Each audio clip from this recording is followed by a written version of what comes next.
Hey, Phil, are you there? I hate to tell you this, but I might not be able to make it home tonight. Excuse me, you going to be late again?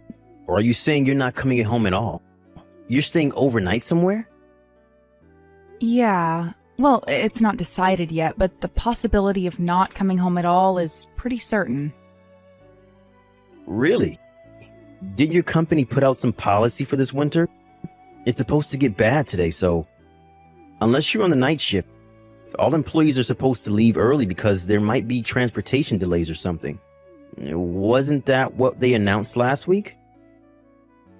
Yeah, that's what they said, all right, and I was all ready to leave when we got a call from one of our major clients. Apparently they encountered some serious system trouble on their main operating system. The weather is getting bad, but I can't just leave this and go home. We're talking about a major client. We really have to handle it tonight. Yeah, I suppose it comes with the job, huh? Being a system engineer can get pretty hectic. They're always turning to you when there's even a tiny glitch. Anyway, this isn't the first time. Remember the one last year? How can I forget that? That was during the big hurricane, wasn't it? That was pretty bad. But this time at least I don't have to go on site. I can do this all remote, but the only problem is I have no idea when this can be solved. We tried several solutions, but it rejected them all. Really not sure what the problem is. Worst case scenario, it may take all night. If, by chance, we find a solution, I can get home, but if not, I may have to stay all night. I'm really sorry about this, Phil. I hope you understand. No problem. Just don't overdo it or anything. Rest when you can. Thanks. Oh, yeah. I hate to ask, but could you dump a cup of detergent in the washing machine and switch it on? It's ready to go. Huh? You want me to do the laundry? You know the dryer's on the blink. Can't hang it out to dry in this weather. Why bother? Yeah, but just having it washed and ready to dry will save me a lot of time later. I've got to do it any chance I get, or it will just pile up before you know it. Right. Okay, no problem. Oh, and could you throw in the kitchen towels and the apron in there too? I forgot to throw those in this morning. Do we even have an apron? I can't remember using it. Yeah, I bought it because I'm always on the run, as you know. Didn't want to dirty up my suit in the morning. It saved me the other morning, actually. Splashed egg all over it. I left it on the kitchen table. Forgot to drop it in the washing machine this morning. It's bright blue. I can't miss it. Oh, okay. I'll check and see later on. You're doing remote work all day today, right? No change in schedule? You don't have to meet a client later or anything, right? Yep, that's right. As a matter of fact, I was in the middle of something just now. Oh, I'm sorry. I didn't realize. I thought you were on your lunch break. I'm sorry if I interrupted. Don't worry about it. After I finish this up, I'm done for the day, so no problem. Oh, okay, great. So you got the evening free then? All right then. I better be getting back to work. Gotta figure this thing out. If I'm lucky, I can get this done tonight. Wish me luck. All right, good luck.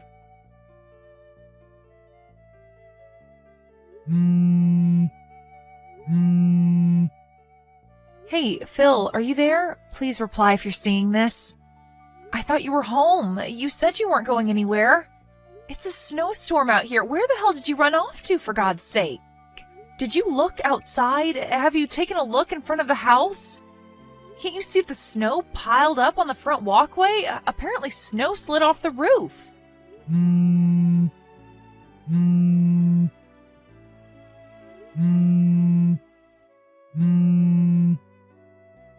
I got a call from Mrs. Barkley next door. You know, the old lady next door, right? Well, she told me that there was a woman buried in the pile of snow. Must have approached the house and the snowpack slid off the roof or something. It was apparently a pretty large pack of snow. Luckily, Mrs. Barkley called the ambulance right away because nobody was home at our place. It took a while for the ambulance to get there, but she said she seemed okay as far as she could tell. As for me, I'm still at the office. We solved that system error problem, but all transportation has been delayed. I have no way to get home because of this snow. I have no idea where you are, so I'm just relaying all this information. Just so you're aware.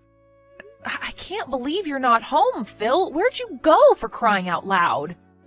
Contact me as soon as you see this message. I just hope you're not in trouble or anything. To be honest, I'm worried sick. Phil, are you there? Where the hell are you? I can't seem to get a reply from you. Are you even seeing this? I'm not even sure if you got back home or not. I don't see an icon on screen indicating you're seeing this. Do you even have the thing turned on? Or is your battery just dead and you can't charge it? What's going on, Phil? You're scaring me. I need a reply ASAP. We need to talk about what to do about that woman who was injured in front of our house. She's at the hospital over in Richmond. We can't just ignore her. She was injured on our property. We could get sued, so contact me right away after you see this. You do realize that you're in a real precarious situation here. I hope you're aware of that, Phil. What the hell is this, Melanie? What's with this message? Sending me crap like this? Is this some kind of gag you're pulling? What's up with this? Making up some far-fetched mumbo-jumbo about you being taken away by an ambulance? What's with this play act and exaggeration? This is not even funny at all, Melanie. And even involving Mrs. Barkley?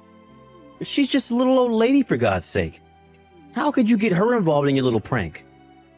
It's like you're showcasing your frustration to everybody in this neighborhood.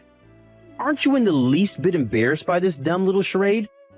And where were you taken? You said Richmond. Are you talking about the big one on 5th Street? I don't really care, to be honest. I don't plan on visiting you there anyways. I mean, seriously, why would I after what you pulled? Huh? Pardon me? What are you saying? I'm still at the company. I really can't get out of this right now. I'm not sure I can get home right now. Hold on a second. Pardon me? And what the hell are you blabbering about? Phil, I'm really busy right now. I thought I explained it all to you. But you just messaged me about you getting buried in front of our house and that you were taken to the hospital. What was that all about then? Phil, are you even reading that message properly? Did you just glance at it? Sure sounds like it. Huh? Wait a second. You're telling me I read it all wrong? I'm pretty sure... Just read it over one more time, would you please?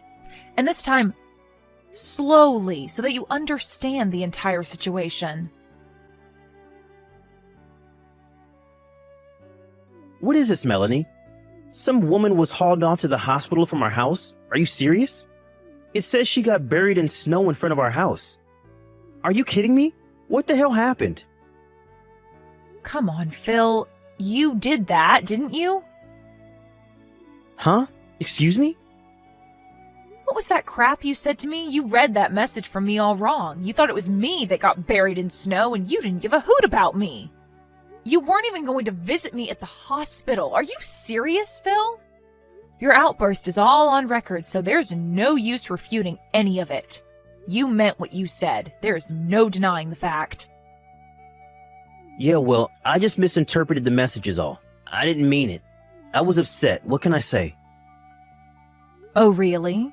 Sure seemed like you meant it. Like I said, the line messages are left on record. There is no disavowing it now. I could even print it out if I wanted to. You want me to do that? Oh, yeah, and I just got a call from the hospital. They were finally able to identify that woman that was taken there. What? They said her name was Deborah Sinclair. Ring any bells? I wonder why she was at our home. Delivering something, perhaps? Or maybe visiting someone? Hold on a second. Did you just say Deborah Sinclair? I mean, just want to confirm, you know. That's right. Sure sounds like it rings a bell with you, Phil. On the other hand, I have no recollection of such a person. Who is this Deborah Sinclair? You know her, right? Who is she, Phil? I'm not sure. I thought it was you. Yeah, and? You thought it was me, so what? Forget what I said. It's nothing. It's kind of late to be saying any of that anyways. Pardon me? Phil, do you know how much time has passed since this Deborah was taken to the hospital? It was a pretty frantic situation that unfolded over there. All the neighbors were out, the ambulance blaring down the street. A couple of cop cars even showed up. In such a situation, don't you think they did a little background check regarding the whole thing? The cops aren't stupid, you know. What are you trying to say? Come right out and say it, Melanie. You got my undivided attention. Give it a go then.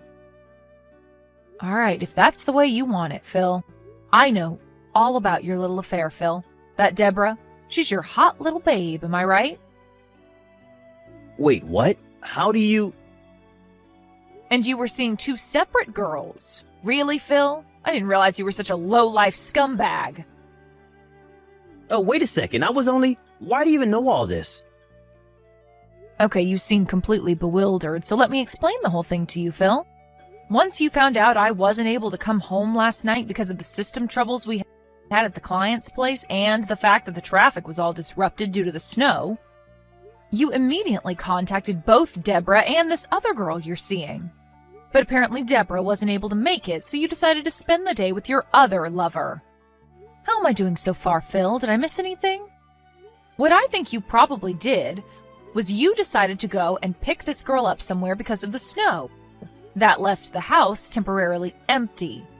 But because you're so absent-minded and don't really think things through, or maybe it was you because you were so excited to see your lover.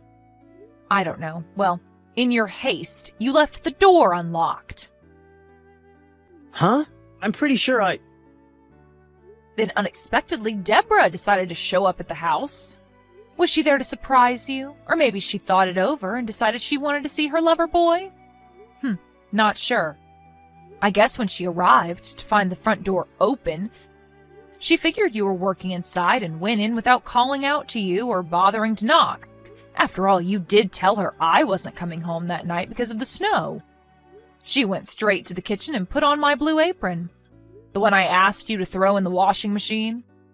Then she started cooking dinner for you, as if she were your wife.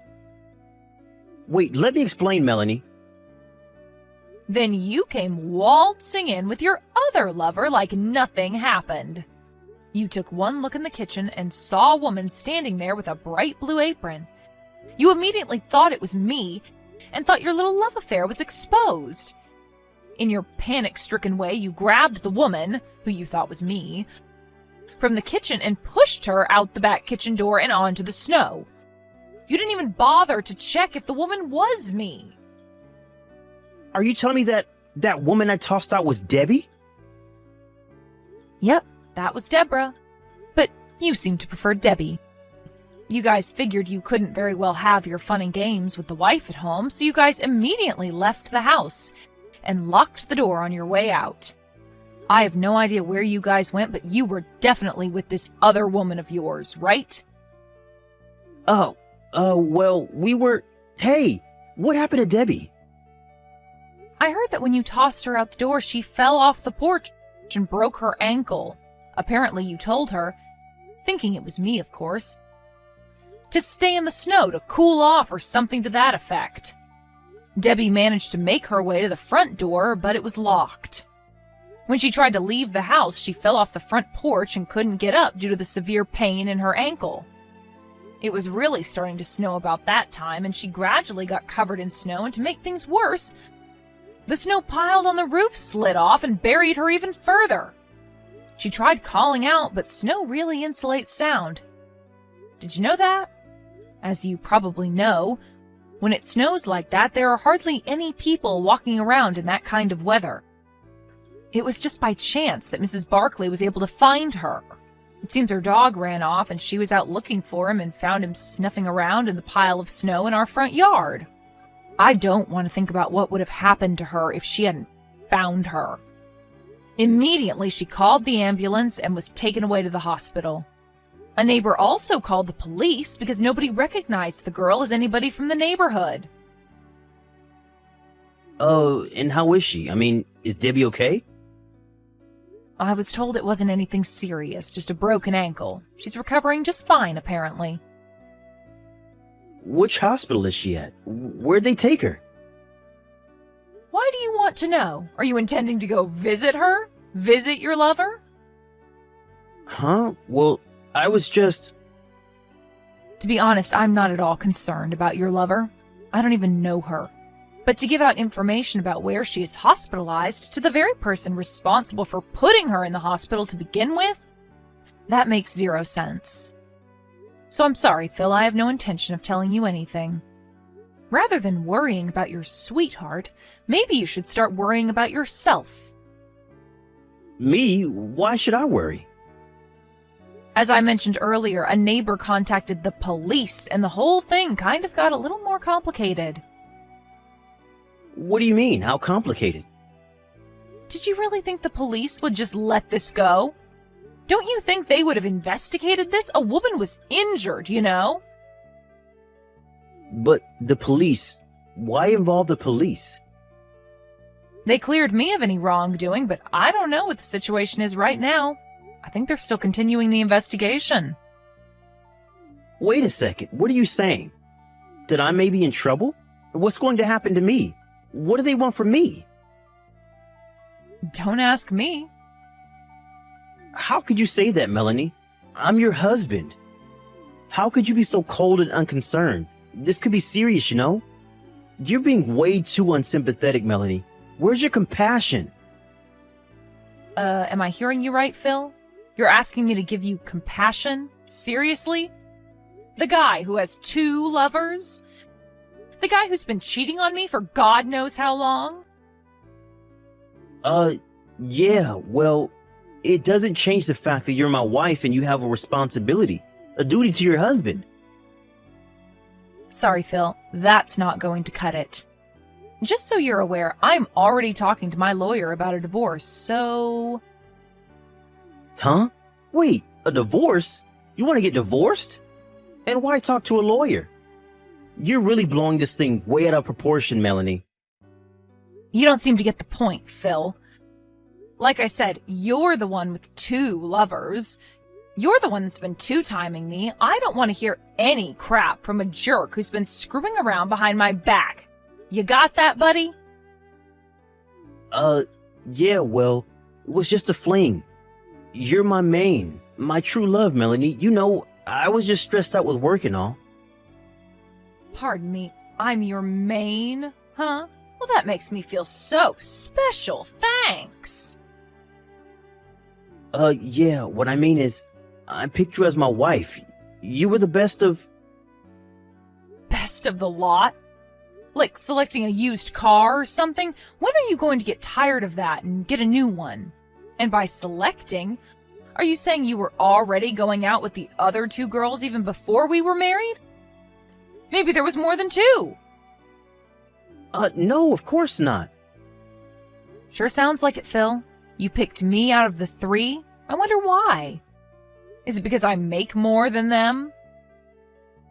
No, what I'm saying is... I think I'm officially getting pissed off. Before I really go over the edge, maybe it would be better if we continued further discussions regarding this issue through our lawyers. Like I said, this whole thing about lawyers is going way too far. Let's just talk face to face. I'm sure we can work it out between us. This coming from the guy that's been screwing around behind my back? My pissed off meter just went up a notch. I wouldn't push it any further, mister. But I was just trying to... Please don't try anymore. You'll really regret it, Phil. I would advise against it. Huh? Okay, Phil, that's all I've got to say. Goodbye. Have a good life, Phil. I really was about to explode during that line exchange. Glad I cut it off in time. I talked to my lawyer after that and started the process of getting all the papers ready for the divorce. I'm so glad the lawyer will take care of the rest and not have to see Phil any more than I have to. I'm scared I may even give him a fat lip. About a week or so later, my lawyer was able to collect all of the evidence of his infidelity and came up with the amount we would be demanding from him. I was surprised that he got it all done in such a short period of time. The house we were living in was in Phil's name, so I was the one that had to move out. As for Phil, the two women eventually learned that he was secretly seeing the both of them.